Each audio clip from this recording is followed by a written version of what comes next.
Welcome to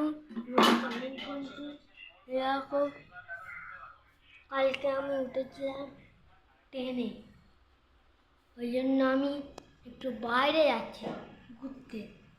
দেখো বন্ধুরা, সেই জমা কতটা খেতে হবে, সেই জমা আজকে তো দেখলে আমরা এখন বৃষ্টি হচ্ছে, তো ওই জন্যে আমরা ঘুরতে একটু ঘরে চলে আসি।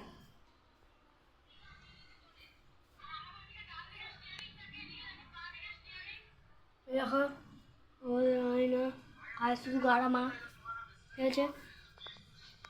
দিদি, এই দেখো দিদি, দিদিকে তো দেখলে, আমাকে দেখলে না। দেখো আমার চার্জার ফোন, আমি চার্জারে ওই এয়ারবাস ওইটাই নিয়েই ঘুরি, ওই জন্য আমি দুটো এয়ারবাস আসছে, আমরা ওইটা নিয়ে বগলে ঝুলিয়ে ঘুরি। এখন ঘুরছি, ওই জন্যে মিস্টার বিট কাছে। ঠিক আছে বন্ধুরা, টাটা, গুড বাই, লাইক।